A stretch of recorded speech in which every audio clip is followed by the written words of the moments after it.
Are you confident? Do you have consistency? How much conviction do you have? I'm Daniel Gomez, the confidence architect, a business strategist, keynote speaker, executive coach, and best selling author. On the Daniel Gomez Inspire Show, we will help you unlock confidence to create consistency and develop conviction. Together, we will discover the key that unlocks your confidence. Welcome back to another episode of the Daniel Gomez Inspire Show, where we motivate you, we inspire you, and we educate you. And today, boy, do we have some education. We have a powerhouse guest today. This woman, yes, I said this woman. I think she's more powerful than most men that I know. She walks in confidence. She walks in these high heels like she owns the place, but she knows what she's talking about. So I'm grateful to have a dear friend of mine all the way from the up north in the great city of Austin, Texas, Miss Lisa Jenner. Welcome to the Daniel Gomez Inspire Show. Woo, woo. Woo! Thanks, Daniel. It's great to be here. Thanks for having me. I appreciate it. I got to give you a round of applause. Yeah, the crowd goes wild. That's awesome. How are you doing today, man? I'm excited to have you on the show. We've been talking about it for a while already, and I know you're busy traveling all over the country. You just came back from NADA, and I said, do you have time for me now? He said, well, maybe, but no, you did. So thank you so much for making time for us. I know the amazing person you are. Tell the world of the Daniel Gomez Inspire Show, who is Lisa? Oh, wow. A very complex individual that is creative and passionate about bringing radical truth into the automotive industry. So yeah, I'm just kind of like a nerd. You're a nerd, but you're a powerful nerd, right? Yeah. I love the conversations we've had in the past because you bring a lot of truth. You bring a lot of passion. So my question, first of all, is what made you want to leave being a corporate employee and then really just starting your own business? Because not too many women walk in that authority, right? They have the idea, they have the inclination, but it falls by the wayside. And you took it by your high heels, and you literally just are making and causing havoc in the automotive industry, which is great for a lot of these dealerships that need your services. So how I got to automotive is really interesting. I started off my career as a graphic designer in corporate marketing and was working as a corporate marketer as a graphic designer for an oil and gas company. They were actually a seismic exploration company. So was very indoctrinated into that 8 to 5, thought I was killing it, making $35,000 a year out of school. And then 9/11 hit, and there was, of course, it was a financial disaster. I was living in Houston, Texas. Everybody got laid off, and I couldn't find a job as a graphic designer. It was a really tough time. I was pretty much homeless, living with my grandmother, on the ramen noodle and Eggo waffle train. But all of that builds a lot of character, and I got offered a position in sales at a direct mail company that did direct mail for automotive. And it was 100% commission, but I had nothing to lose. And I, remember being very clear with them and saying, so you're not gonna cap me on my earning potential. And I said, no. They gave me a quota. I came in first year of the job, doubled my quota, and was salesperson of the year first year on the job. So wow. I think I got in, I learned everything that I possibly could. I sat in finance departments and wanted to understand not only the salesmanship of the business, but the structure inside of, the finance department. And I asked a lot of questions. And yeah, that pretty much set me off. I was with that company for 5 years, and then sat out a non-compete, worked for another company. And in the disintegration of that company, where I basically had touted myself as the perfect right-hand lady, right? And was very comfortable, didn't want the responsibility of running a business, didn't want the financial responsibility of running a business, all of those kind of structural components and processes seem very overwhelming to me. It's funny because today I love processes. I love structure, I love the processes.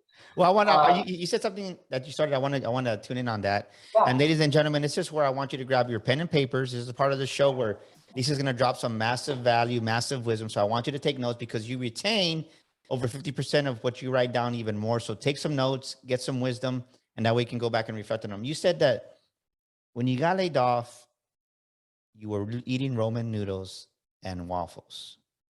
It built your character. Talk to us about that. Because I think so many times people want the crown, right? They want the crown of a queen, the crown of a king, but they don't want to go through the process of becoming that. And I truly believe that when we hit these seasons in our lives where it's character building, what did you learn about your character that you had to work on, that because you worked on that in that season, it helped you become the woman that you are right now in business? Well, I think, feeling like I got a great job out of college and that I was on a path, and then having that path completely redirected, right? Feeling like I couldn't find a job and I was applying to jobs all the time. That place of failure, and any successful entrepreneur will tell you, hey, sign up for failure. That is how you learn, but in that place of failure, there is also disempowerment, right?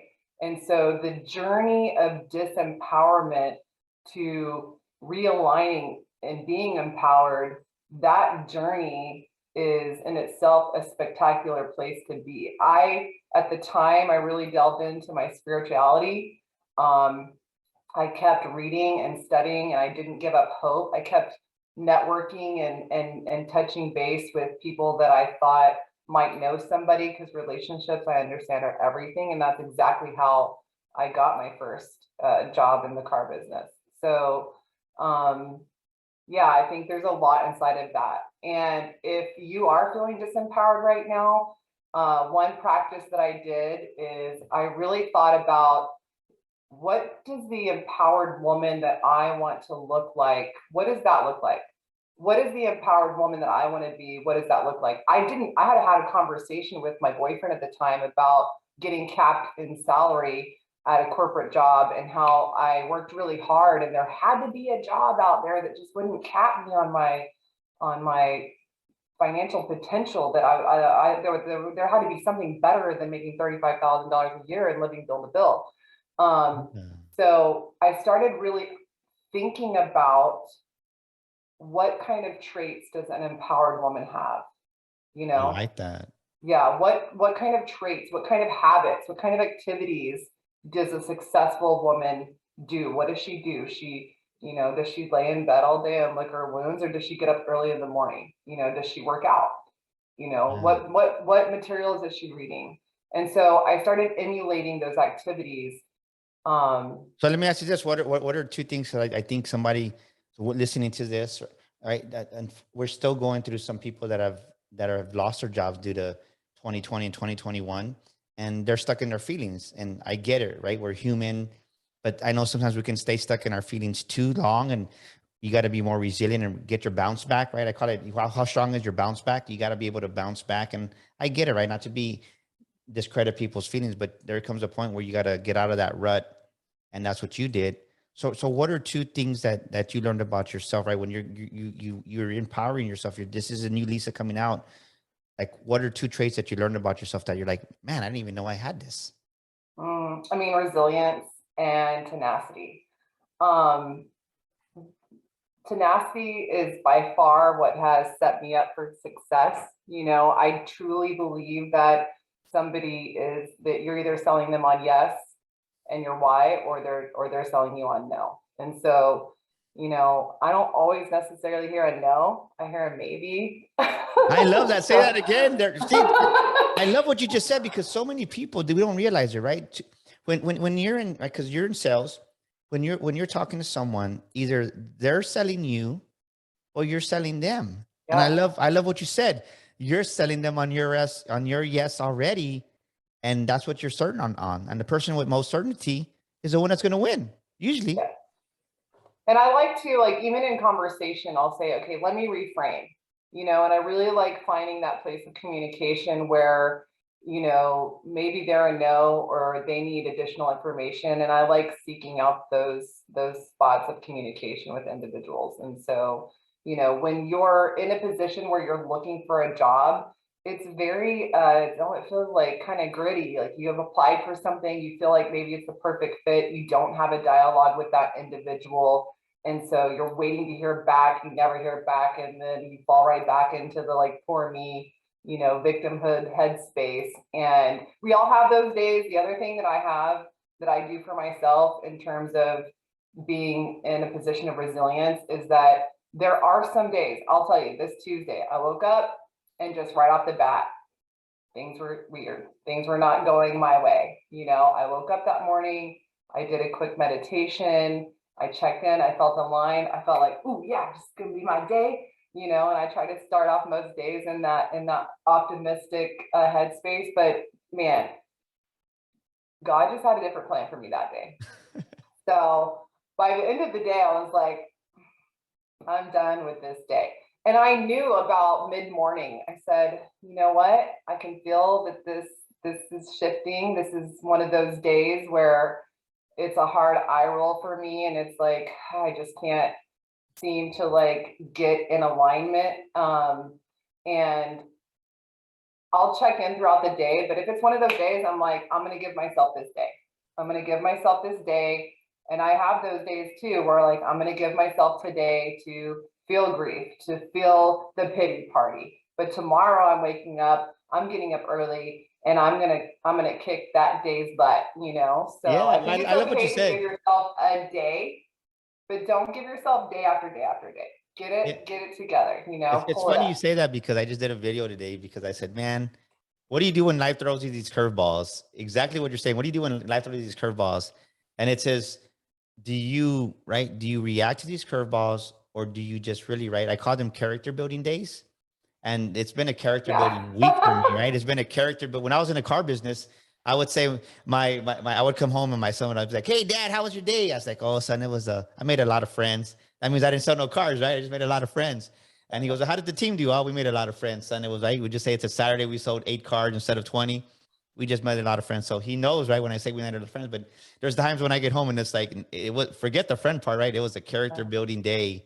And this week has been a character building week. And I exactly what you're saying. You have to find, ladies and gentlemen, listen to what Lisa's saying. Maybe right now you had one no, another no, and you're an entrepreneur and you've been presenting and you've been knocking on doors and calling people and going to these networking events. And it takes tenacity, like Lisa's saying. You have to have that tenacity. You have to have that tenacity, that grit to bounce back and keep going, because the truth is, every no you get, embrace the no. You know why? Because you're that much closer to a yes. Let me say it again. Embrace the no because you're that much closer to a yes.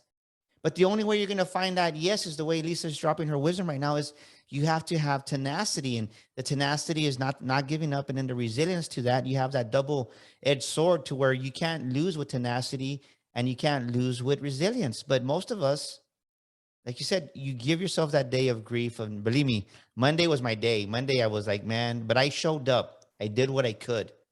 And most people, they don't even show up when they have those days. They just kind of like write it off. And it's like, you can't. What can you do? You have clients you got to serve them to your best ability. Maybe you're not jumping and screaming like you normally would with the high energy, but just the fact that you showed up and made it to the end of the day and you fulfilled your commitments. I truly believe that God says, Daniel got it. Lisa has it. They were responsible. I can trust them with more now. I was speaking about entrepreneurs. I was lucky early in my career when I wasn't an entrepreneur, but wanted to be one, to have a conversation with a gentleman by the name of Norman York out of Houston. And he said, to be an entrepreneur, you need three things. You need to have a viable product or service that you believe you can be successful in selling. Check. Okay, I feel like I have that. You need to have the audience, to be able to sell that to. Okay, check. Yeah, I got that there. And then, man, you got to be able to face the fear. You got to be able to ride that roller coaster, because it is what entrepreneurship is. You're going to hit the highs, and then you're going to take maybe another step at risk. Maybe you're going to take on more responsibility. You're going to push your comfort level, and then you're going to have those moments where the roller coaster ride goes, right? And you have to be able to ride those waves. And I think that's been something that I've just carried with me, as well, is riding those waves, facing the fear, and not letting fear itself disempower you, right? Everybody has an internal dialogue. And some of that dialogue on some days goes, I'm not good enough. I'm not, there's a lot of comparison happening these days, especially with social media. I'm not as good as them. I can't talk like that, you know, and it's all about just coming back to yourself, reminding yourself what you are good at, and then emulating the habits of the people that you strive to achieve to be like. You know, even Beyonce, I remember her saying, when I go on stage, I have my alter ego, Sasha Fierce, and I have to step into that alter ego, and that is my performance ego. And that's who she embodies, Sasha Fierce. And so it's not just, you know, anybody that's doing this, even very highly successful people are doing these things. So stepping into the habits, like, you Yes. know, even if it feels hard, even if there's resistance, even if it's, I don't really want to do that, but you know that it's a step that will take you in the direction of success, just finding the discipline to get there. I love what you're saying because so many of us, I believe fear is actually a good thing because it shows you you're on the right path. I think Yeah. I have a saying: if you don't have any fear, you're not growing. I think so many people, it's the way you look at fear. So many people look at fear in a negative way. They look at criticism in a negative way, and I say that because when every time I have something, a new idea, God puts it in my heart, it's scary, right? You like, what? It's going to take another $3,000 investment. What's the return on it? And I do it, and it's like, duh, I should have done it because I made 10,000 off that 3,000 just to say. But the initial employee mindset that I'm killing every single day, like everybody else should, is no, don't spend that 3,000. You can save it. You're gonna, what if you need it for a rainy day? Like, screw the rainy day. If you That save for a scarcity rainy day, mindset. yeah, if you save for a rainy day, you're gonna have a rainy day. And so I believe as you're growing, the fear is gonna come up naturally. And we're gonna be scared, but act in spite of the fear. That's what millionaires do, right? You act in spite of the fear. And on the other side, criticism. Well, criticism is good. That means you're succeeding, because if you don't have anything to criticize, then you're not doing anything worth wild, right? That's just kind of my perception, right? Yeah. When people criticize you, people say, "Oh, well, I've learned to see that if people are criticizing you, you're winning. So embrace the criticism. Hey, you know what? I'm doing something good because they see something in me that they wish they had. Yeah. When you see That's it a from that really good way. perspective, it's like, I never thought about it that way. But I Yeah. think when people focus on the haters and all this other negativity, it just breeds more negativity, right? So I love what we're talking about, because I think people need a different perspective today, because everybody's right. Everybody talks about the haters. It's like it's the same old, same old. You got to change the dialogue and say, I'm being criticized. I must be doing something right. Thank you, God. Right? I'm feeling fearful. Absolutely. That means I'm going to the next level. That means I'm getting promoted. That means I'm going to get more revenue. What, a new bigger client? Yes, I'm going to be scared, but why not? I I love that. remember I remember you saying something to you, and you were saying, you know, we were talking about an opportunity that I had, and I said, hey man, I'm just kind of scared. I'm kind of freaking out. And you said, good. And I was like, oh, what? Good. But I like that, you know, and I had this conversation with a girlfriend of mine the other day where I was encouraging her to maybe look at doing a TED talk, because when she is in flow of communication, and she's a personal coach, it's just phenomenal. And she goes, oh, that really scares me. And I got to reiterate that. Good. Because that's where you need to go into, right? That's growth. That's growth for yourself. That's growth for your next level of success. And you know, you were talking about investing $3,000, and I think that's another really important point, to make $10,000. I think that a lot of us are conditioned by maybe programming that our parents had. I know I have that, especially around finances. And I really practice separating that small voice that's like a scarcity mindset, right? Where, oh, if I spend this, like, I don't know. If you're afraid to do that, you're operating from a place of scarcity with the flow of money, instead of, I'm going to do this because there's more coming. And that frequency is an abundant frequency. So I talk a lot about energies, especially in my personal life with my friends. And for example, you bring a whole level of energy, right? You can feel that. So there's different energies for different things. There's an energy for money. There's an energy for success. There's, you know, an energy for abundance. And then there's an energy for victimhood, or there's an energy for scarcity. And so just making sure that you are aligning yourself, your thoughts, your embodiment, your actions with the frequency. How does that feel? How does it feel to be abundant? How does it feel to be successful? And just aligning your body's energy with those frequencies. You know, most people never allow themselves to feel. They don't allow themselves to feel what they want to feel. And I love what we're talking about, because I think entrepreneurs, you just made a great point. Listen to what you said, ladies and gentlemen. If you're a small business owner, or maybe you're the leader of 100 employees, whatever your mid-size cap is, or your small size business, or maybe you're a solopreneur with a team of three. When you operate in that lower frequencies of victim, the fear, the scarcity, you're gonna attract a certain clientele. You're going to attract a clientele that's going to nickel and dime you for everything. They're going to want a discount. And to them, $100 is a lot of money. I'm just giving you an example. But when you raise your frequency, like Lisa's saying, and you're operating from the place of abundance, when you're operating from the place of letting money flow, you're going to operate a different clientele. And the true breakthrough came for me, because I remember like the first year and a half, I was just like, even though I made a lot of money in the automotive industry, I still had a scarcity mindset, because it's like, I was saving up a lot and we were doing great, right? We had the financial means to say, but there was still a lot of scarcity in Daniel Gomez. But then as I shifted, I said, well, this isn't going to work.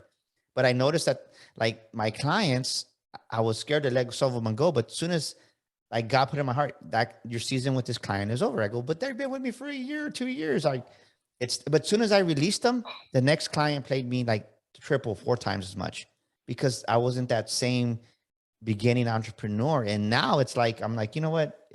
We're done, we're done. It's not in a mean way, because that means I know that the next client I have is going to pay me even more. And I say that because right now, sometimes we hold on to clients that they ain't really our clients, because we think we need the revenue to say, not that we don't need the revenue, but it's the wrong motive, right? So not every client's for you. And sometimes I had to fire clients because we just didn't jive.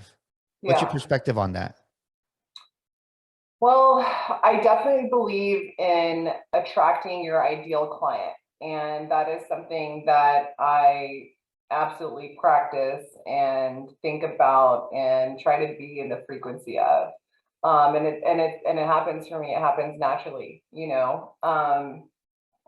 I think it's interesting in the automotive business, because you were talking about that scarcity mindset, and it's almost built for that. You are on a 30-day sales cycle, so you might have had just a great month, and then now you're like, you start all over from scratch. You're the first of the month, and it's, can I do this all over again? I'm like, can I keep this going? And there's those voices. So I think, a few things inside of who you want to attract in is, one, it comes back to your daily habits. It comes back to your daily thought patterns. And when you know that somebody isn't in alignment with your energy, and your intuition is firing off, or you feel like even tired after talking to them, that's an indicator to your body that it's a little bit of an energy drain, right? Yeah. And so, but if you talk to somebody and you feel like fired up, you feel activated, you feel motivated, like those are the kind of clients that I really enjoy. I have a client right now that I'm prospecting, and we have these one-off conversations that are really deep conversations, and we talk about things, and he expands my mind, expands my perspective. And so absolutely, I'm interested in that. I have another prospective client who's a woman, and I'm just in awe of her achievements. And so I do also really believe in, and I used to like hate you're only as good as the 5 people you're hanging around, because I went to art school and I have some incredible hippie friends that I absolutely love. But it's true. Like, who are you rubbing shoulders with? Like, me having conversation and time with you, talking about your upcoming book, having that millionaire mindset, it does a lot for me. It's such a gift to have those conversations. I was out in Arizona recently. I had dinner with Andy Elliott and his wife. They're going to do $100 million in business this year. So absolutely, like, just aligning with those types of people, you see what their energy feels like. You share perspectives. I'm like Oprah's on when I have time with these individuals. I ask all the questions, how did you get here? How does it feel to be compared to this other person that that you're kind of, you know, the up and coming so-and-so. And I ask a bunch of questions because that's how I learn, you know. Nice. I think also a lot of people will sit back and they're kind of afraid to like speak up, but take your time and take the time that you deserve for yourself to ask those questions. And that's a huge way of how I've learned from other successful individuals as well. Yeah, it's funny you said that because we I remember one of our academies that we had, Sticker Shock. We brought in Alex Stern. He was our keynote speaker. I think that 3 Sticker Shocks are back. I think it was here in March of 2021. Alex Stern, billionaire, sold. He was a co-founder of Constant Contact. They sold it for over $1 billion, and real humble guy. I had the pleasure of speaking on stage with him in California, in Sacramento, and I said, "Hey man, we're gonna have this event. You want to come by and hang out?" He goes, "Yeah, we just got along," and so he became a good friend of mine. So he's like, "Yeah, if anybody has any questions, come and talk to me." Not even a fourth of the room went and talked to him. He was a keynote speaker. He goes, "If you have any questions, come to me. I love to just help you however I can." He ended up having dinner with us with the VIP dinner. And then but nobody took time. And then finally, when he was already leaving, one guy asked him a question and he was like, I could tell he was irritated. He goes, "I've been here for 2.5 days. I'm leaving. And now you want to approach me?" I've been here. And I say that because when you're in a room, right? I always say you got to put yourself in bigger rooms because bigger rooms are bigger people that give you bigger opportunities. When you're in a room with bigger people that can give you a bigger opportunity, you got to go up there and say hi. You can't be shy. You can't be bashful. And hey, this was my problem, right? Because when I came out, I was a GSM. I ran a dealership. I pretty much just answered to the owner because there was no really GM between us because it was just us. And I answered to them and I had the 100 employees below me. But I say that because my attitude was, well, they can come talk to me. Because I was used to being tended to, right? As a leader of the Chevrolet dealership, everybody brought Daniel gifts. All the vendors brought me Christmas gifts. But I had to quickly change that because I remember when I realized when I'm going into these rooms, it's like, okay, I'm not in the automotive industry. A part of me still thinks I am, but I got to go and initiate the contact, initiate the hello. And I promise you, when you do that, everything just shifts in the rooms for you. That's been a big place of discomfort for me. I would describe myself as an introverted extrovert, where I really love being the observer. I like watching other people engage and talk. I like learning from that perspective. And I remember being at Google headquarters here in Austin with General Motors and listening to one of the head of Google speak about automotive digital advertising. And I felt like through my experience, I had 2 very poignant questions that I wanted to see reflected back in front of this group of executive managers and general managers of these dealerships, and the room was packed. And I remember the idea of asking these questions, but just knowing that it was my purpose to expose the information so that it was a learning opportunity for everybody through my experience that I had had. My palms are sweaty, my heart is racing, and I didn't have to stand up. I didn't have to go on stage. It was literally just from sitting in my chair. But I did ask the questions, and I was so proud of myself for extending outside of that comfort zone. And I think there are so many individuals that even say I'm kind of not they're not going to want to talk to me, or I'm not worthy of taking up their time, or screw that, man. This is how you learn. Get in there. And it is uncomfortable, but after you leave, when you have stepped into your own power in that way, and you have shown yourself and proven to yourself that you can do it, you're high as a kite when you leave that room. You know what I'm saying? You feel like you can do anything. And I think those little micro moments that we reward ourselves in, that is a game changer. And the more that you do it, the higher that you grow. The faster that you grow, the higher that you scale, the more you're embodying that of a successful minded individual. So I got to give you a boom for that, baby. Come on, ladies and gentlemen, listen to what she's saying. So many of us, we want the opportunity, and then the opportunity shows up, and then you freeze. You stay on the sideline. You don't even raise your hand. You don't even do a hand raiser because of whatever insecurity you may face. The only way you're going to grow out of that insecurity, the only way you're going to grow out of that poor self-image that you may have. Believe me, I'm talking to myself because this This is stuff that I do. We all have a, no matter You've been what there. level, no matter what level you're at, there's another level, and it's intimidating when you're in a room with people that are more successful. And the only way you're going to get into that bigger room and feel comfortable is you got to just start the dialogue somewhere. And like Lisa's saying, you have to be a hand raise. You got to put your, just say something. And it might not be the perfect thing, because believe me, I've messed up so many times, but now it's like, great, right? I can have a conversation with John Maxwell. I can have a conversation with some of these elite influencers, or just people. They're just people, but sometimes we raise them so high when in reality it's just, hey, they're just an executive from General Motors. And so let me ask you this: what in the world wanted you? Why did you want to become a business owner, Lisa? What made you want to be an entrepreneur? Like, what gave you that confidence that you could do that? Well, so I do want to touch on that. Just to touch really quickly on what you were saying too, is as you talk to these individuals, like talking to Andy Elliott and his wife, I mean, phenomenal people, Jackie, like they started in their living room with a tiny camera. And like, as you start talking to these brilliantly successful people, and the automotive industry is absolutely famous for these stories of like, I started as a porter, I started washing cars, like I came from another country, I didn't speak English, and now I'm a general manager of a dealership. Like we see these successful individuals and we place them on a pedestal, but they all started somewhere. They started somewhere from where you're starting from. They started from living with their grandmother and having no money and eating ramen noodles. And there's a million stories that we know about these individuals. So, a lot of times we just place them on a pedestal, but as you get to know them, they're just down to earth, and they started somewhere at the bottom, just like all of us have. So definitely encourage you to seek those stories out as well, and understand that there's no pedestal. They've just done the work and they've made the effort. I didn't want to be an entrepreneur. I was in that seat where I was like, I'm the perfect right-hand person. I didn't want the responsibility. But as we all know, I think if God has a plan for you and you're on a path that is not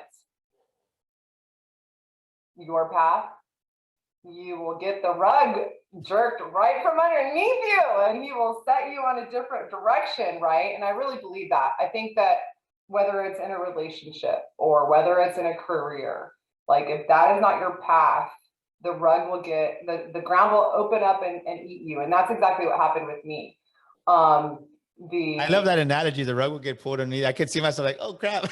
Yeah, and like you don't know what happened. You're all of a sudden you just see your feet in the air, the wind is knocked out of your lungs. You're like, wait, I thought this was gonna go. I had this whole plan for my future. This is going in a completely different direction. And what I have learned through now 10 years of being an entrepreneur is like, man, you can fight that, you can cry, you can be mad, you can yell into the pillow as many times as you want to, but ultimately the best thing to do is not resist it, is to sit in it, to surrender to it, because there is a better plan for you. And so I was working for this company. They had a consultant come in, and basically that consultant just ruined the business. So I was in a position where, hey, I've been doing direct mail for my whole career. I'm not going to go work for anybody else. I don't really know what to do. And my vendor partner was like, hey, you need to start your own business. And I was terrified. And I was also broken from leaving this business because I really loved who I was working with. It was just unfortunate this consultant had come in and had so much power. And so I decided to leave. I started my own thing. And yeah, man, I for the first year, I didn't know if I could do it again. Here I'd been salesperson of the year. For that business that I was working for, we were on the 5,000 list. I had taken that company from 1.8 million to 4.2 in less than 2 years. I mean, and here I was starting my own business and really had so much fear. I had so much doubt. And after about a year, I kind of like, kind of muddled along, and I did some things. But after a year, I was like, you know what I did? I'm a graphic designer. I created a fake Success magazine cover, and I put my picture on there. I love that. I emulated what does it look like. And every day I just created structure. I got up, I started going out, dressing up, calling on clients, feeling good about myself. And soon enough, I was thriving. I love it. I love it. Man, can you believe we're almost to the end of the show already. How do you respond to adversity now? What's a scripture or a quote that you use when those days of adversity come to get you back on focus? A scripture or a quote that you use on? I don't know that I have a specific scripture or a specific quote, but what I do is I will listen to motivational speakers on YouTube. It's a really quick way to get fired up. And sometimes those individuals are spiritual, and sometimes those individuals are just super motivational, so that is how I get back on track.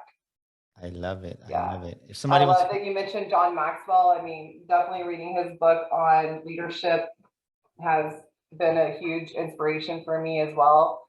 And then also, it's okay to reach out and to also, if you have other successful people in your circle or somebody that's successful, I'll reach out to somebody.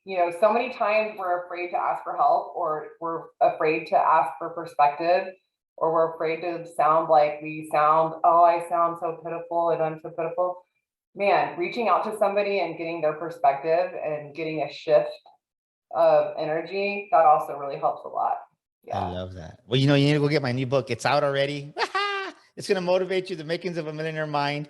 But how do we get a hold of you? Somebody loves what you said. I loved everything you said. And how do we get a hold of you? Somebody wants to connect with you, Lisa.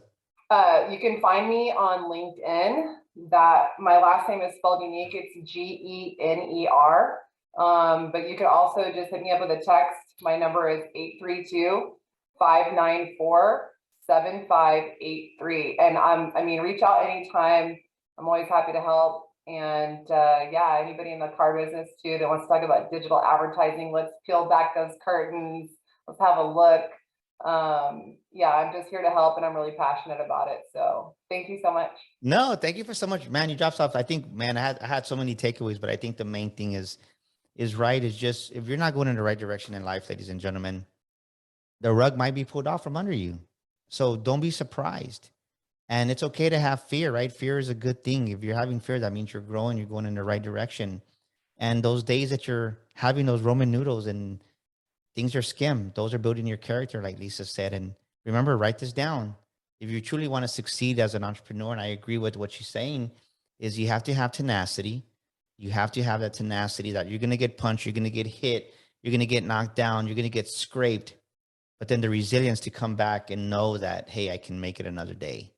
And sometimes success, it doesn't look like $1 million sale. It just looks like the fact that regardless of how you felt that day, like she said, she felt that on Tuesday, she still showed up and did what she had to do. And that's what a winner and a champion, that's what the Millionaire Mind's all about. So Lisa, thank you so much for joining us, man. This was epic. And ladies and gentlemen, we'll have her show notes here on our show. So we'll get her contact information here. But until next week here on the Daniel Gomez Inspire Show, thank you for joining us. If you're stuck in life and business, go to danielgomezglobal.com. That's danielgomezglobal.com. And do our entrepreneur assessment. We'll give you a free assessment and give you a 45-minute discovery session. Send us a message through our contact department there, and we'll definitely take care of you with that. And go to Amazon. Get our new book, The Makings of a Millionaire Mind.com, The Makings of a Millionaire Mind.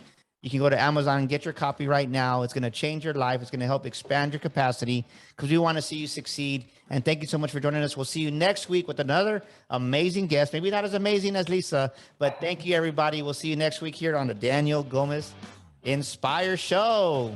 All right. Thank you, everybody. This is Daniel Gomez, and thank you so much for tuning into our show today. We'd love your feedback. Please drop us a comment, and thank you for leaving us a review. Don't forget to subscribe to our show and share this episode with a friend. And my free gift for listening to our show today is a copy of my best-selling book, You Were Born to Fly. To get your free copy, go to danielgomezinspires.com and get your copy today. That's danielgomezinspires.com. And to elevate your life and business even more, follow me on social media at Daniel Gomez Inspires on Facebook, Instagram, Twitter, and YouTube. Together, we will discover the key that unlocks your confidence.